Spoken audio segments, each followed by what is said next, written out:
Satu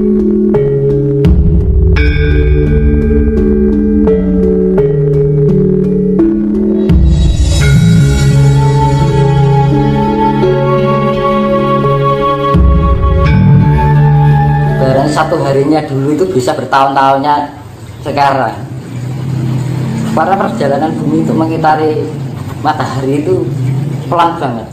Akhirnya dengan kondisi normal berputar kayak itu. Terus terjadi humus, kematian makhluk, terjadi pertumbuhan pembusukan. Jadi kita semua itu terjadi karena proses pembusukan alam. Iya, adewe dia diceritake suka barang bocah. Jadi itu saya kembalikan ke Adam Hawa. Lah Adam Hawa itu bukan iki Gusti Allah bentuk tanah seperti manusia disebul jadi apa jenenge menungso, jadi manusia. Ya masuk akal gitu. Tuhan itu bukan pesulap kan. Semua itu berdasarkan proses ilmiah alam. Berarti itu ditumpuk jadi Adam. Kira mungkin manusia pertama itu adalah manusia kera. Kan itu. Burak diketek kan. Karena dari sekian juta tahun itu ada penyempurnaan secara fisik. Makanya di peradaban baru nanti ada perubahan fisik di kelahiran baru juga. Mungkin anak ayah dewi sing selamat sumben dua anak awak malah ganteng ya, itu pasti. Dan sekarang itu sudah terjadi. Ya cah saiki ayu ganteng ya emang dhisik wajah paling cereprot kan evolusi. Iya Mas ya. Iya, aku lihat pemain-pemain sepak bola zaman dulu sama sekarang itu bedanya jauh ya. Artis-artis zaman dulu gitu kan, ya sekarang keren-keren. Nah itu kan perubahan fisiknya itu nanti tambah semakin besar.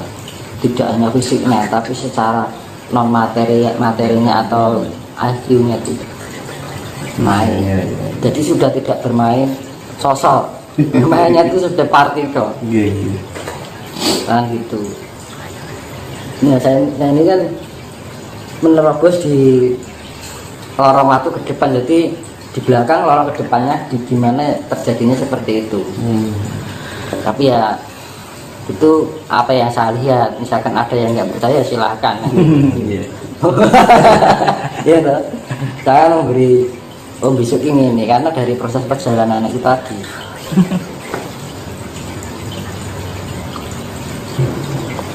Jadi alasan kenapa Indonesia atau Nusantara ini menjadi pusat mercusuar dunia.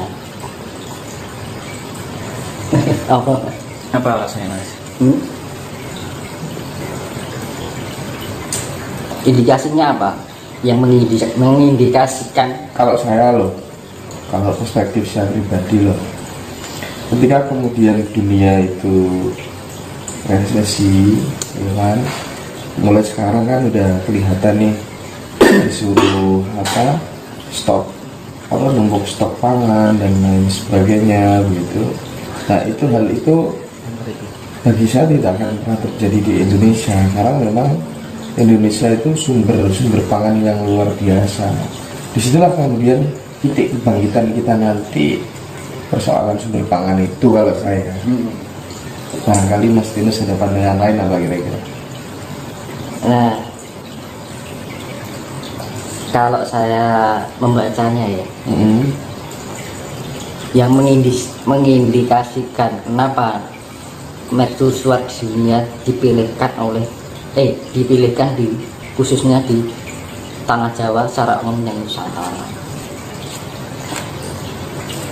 Kan semuanya itu ono sebabnya, nggak mungkin toh. Jadi Jawa atau Nusantara itu adalah pusat kekuatan energi yang ada di bumi. Kalau saya melihat secara lampau terjadinya gunung tertua di Jawa itu di Gunung Lawu. Jadi kalau ada Gunung Lawu itu adalah kejatuhan pemindahan gunung-gunung Himalaya menjadi Semeru. Kalau menurut saya enggak, dengan apa yang saya lihat. Karena indikasinya gini, jadi kita kalau bermain imajinasi dan bermain karena gini, kalau kesalahan selalu yakin terus menerus akhirnya menjadi suatu kebenaran. Itu loh, akhirnya kita terjerumus pada ketidakbenaran itu juga. Nah, kenapa saya mengatakan Gunung Lawu? Nah, ciri-ciri gunung usianya tua itu apa, dan gunung yang muda itu bagaimana? Kan itu, gunung tua itu indikasinya dia pasti akan membantu. Misalkan di Gunung Purba di Jogja, Gunung Purba itu, Gunung Lawu itu Gunung Purba. Manik Moyo itu inti semesta, makanya kan digambarkan kayak telur. Sang Hyang Tunggal itu melahirkan ya namanya telur, kuningan, putihan, karo cangkangnya, kan gitu. Ini kalau secara ilmiahnya itu inti mahma yang siwa dewa itu dewa mahma itu dewa siwa. Dan Semar itu adalah penguasa bumi bagian katulistiwa bagian selatan. Antogo atau Togo itu penguasa bumi di belahan selatan katulistiwa.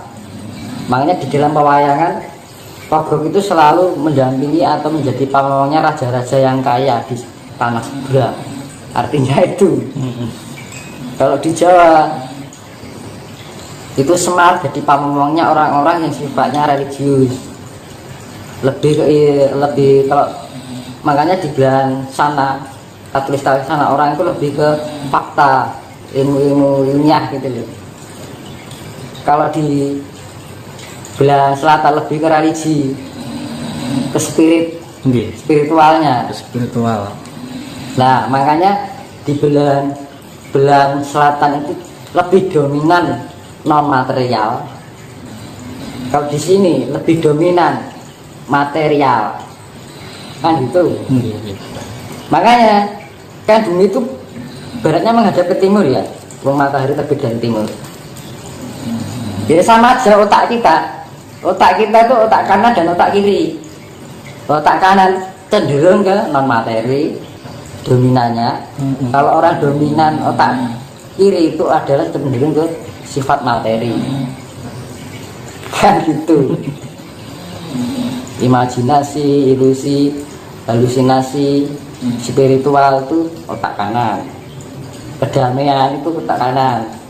Tapi kalau otak kiri lebih ke faktual, lebih ke ilmiah gitu. Makanya dari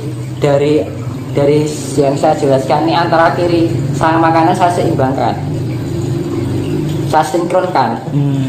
Makanya yang untuk konetralisir seperti itu, di tengah yang terbentuk neutron itu tadi, proton dan neutron yang sama-sama 50% disatukan menjadi netral itu simbol kedamaian, kesetaraan, kasih sayang, kan gitu.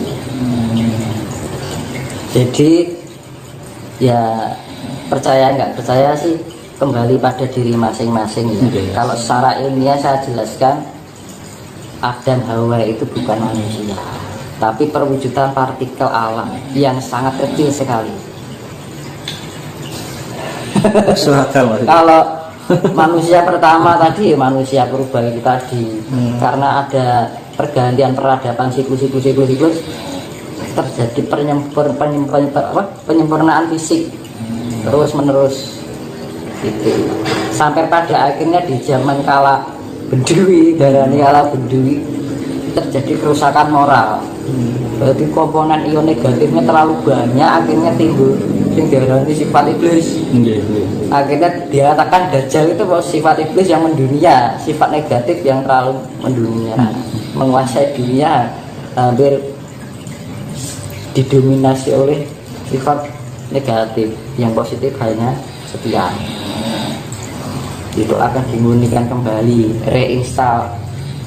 Kalau sudah di reinstall, di upgrade. Dulu sudah pernah kejadian ini terinstall ulang lagi, dibersihkan dulu, ditinggalkan aplikasi-aplikasi yang bawaan, misalkan HP yang bawaan aplikasi itu, dan itu akan di-upgrade untuk sistem yang lebih modern lah istilahnya. Makanya suatu ketika nanti ada perubahan ini kan pembalikan gini adik, yang awalnya itu yang non material diginikan, itu akan perputaran bumi itu ke arah timur.